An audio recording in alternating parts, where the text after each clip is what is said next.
Assalamualaikum warahmatullahi wabarakatuh. Selamat pagi dan salam sejahtera untuk kita semua. Kami dari kelompok 7 akan mempresentasikan hasil kerja kelompok kami tentang karakteristik, ragam, dan sistematika karya ilmiah dan populer. Sebelum itu kami akan memperkenalkan diri terlebih dahulu. Nama saya Brianzelik Suwandi dengan NIM 2150 2040 1111025. Saya Dia Putri Sekararum dengan NIM 2150 2040 11111023. Saya Listi Putri Anggraini dengan NIM 2150 2040 711029. Saya Nabila Rahman Indrianto dengan NIM 2150 20 400 111036. Karakteristik dari karya ilmiah dan populer. Yang pertama, menggunakan bahasa yang sederhana dengan judul teks yang harus informatif dan maknanya mudah ditangkap oleh pembaca. Hal ini dilakukan agar pembaca tidak kebingungan. Yang kedua, biasanya teks ilmiah populer disajikan secara objektif dan mendalam, juga referensial, argumentatif, dan deskriptif. Untuk itu, tulisan ilmiah populer berisi deskripsi mengenai gagasan-gagasan yang ingin disampaikan oleh penulis dengan tampilan yang sederhana dan menarik. 3. Bahasa yang digunakan adalah bahasa populer, yaitu bahasa yang akrab atau komunikatif, menyenangkan, menarik, dan mudah dipahami oleh banyak orang.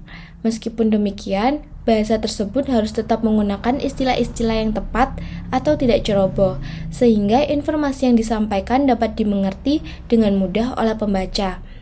Yang keempat, gagasan yang dituliskan dalam teks ilmiah populer bersifat mudah dicerna, sehingga tulisan ini tidak menimbulkan pernyataan yang membuat pembaca berpikir dua kali dan tidak memancing pernyataan-pernyataan yang bernada meragukan. Yang kelima, penyajian fakta objektif sering disertai oleh penyajian sejarah kerja ilmuwan penemunya, atau deskripsi fakta proses pengamatan secara sederhana.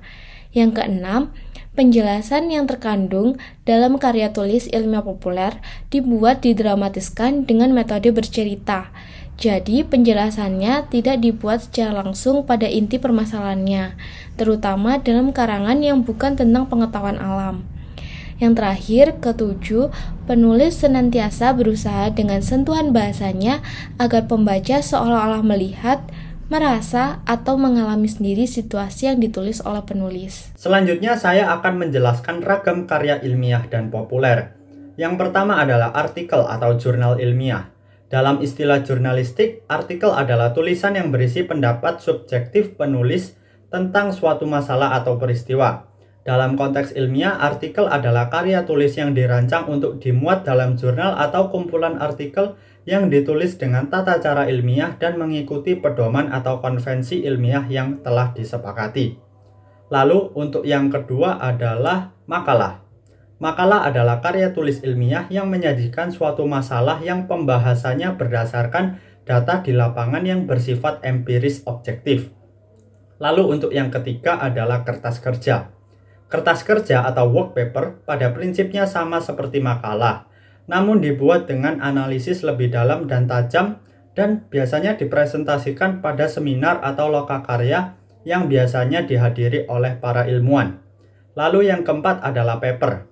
Paper adalah sebutan khusus di kalangan akademisi atau kemahasiswaan dalam kaitannya dalam pembelajaran dan pendidikannya sebelum menyelesaikan jenjang studi, diploma S1, S2 maupun S3.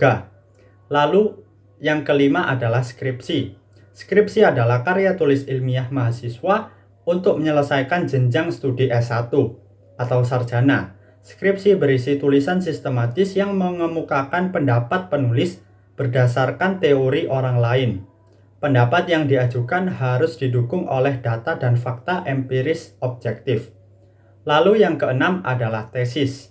Tesis adalah karya tulis ilmiah mahasiswa untuk menyelesaikan jenjang studi S2 atau pasca sarjana yang sifatnya lebih mendalam dibandingkan dengan skripsi.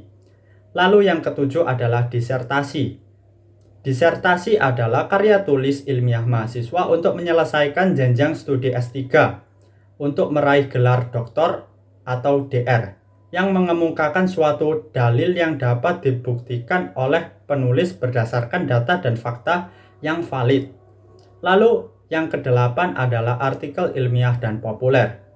Artikel ilmiah dan populer yaitu artikel ilmiah yang ditulis dengan gaya bahasa populer, bahasa media atau bahasa jurnalistik untuk dimuat di media massa seperti surat kabar, majalah, dan tabloid. Selanjutnya, saya akan menjelaskan tentang sistematika penulisan karya ilmiah. Suatu karya ilmiah biasanya memiliki 3 bagian di dalamnya, yaitu yang pertama pendahuluan. Bagian pendahuluan berisikan dasar-dasar penelitian ilmiah dilakukan, masalah yang diangkat, dan mekanisme penyelesaian masalah itu. Lalu, yang kedua, isi dan pembahasan. Bagian isi dan pembahasan ini bisa terdiri dari 1 atau lebih bab.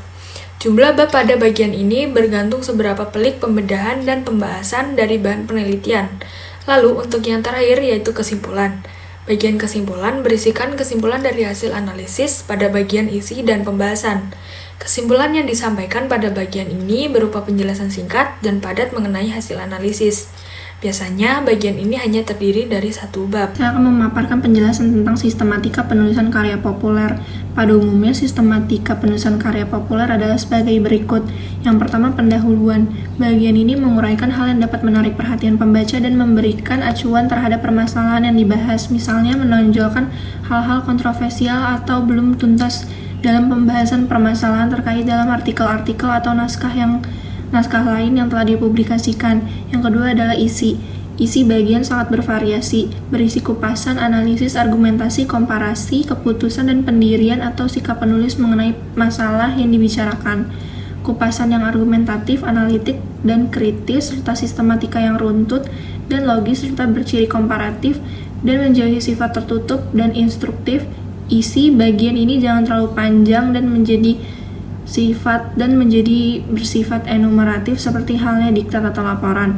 Yang ketiga, penutup. Penutup biasanya berisi tentang kesimpulan atau penegasan penulis atas masalah yang dibahas pada bagian sebelumnya atau menampilkan segala yang telah dibahas terdahulu secara ringkas. Tulisan ilmiah yang tersaji dengan menggunakan bahasa dan forum yang lebih populer disebut dengan tulisan ilmiah populer seperti yang dimuat dalam surat kabar. Mungkin itu saja yang bisa kami sampaikan pada pertemuan kali ini. Apabila ada pertanyaan, silakan bertanya di kolom komentar.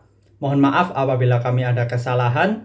Terima kasih dan wassalamualaikum warahmatullahi wabarakatuh.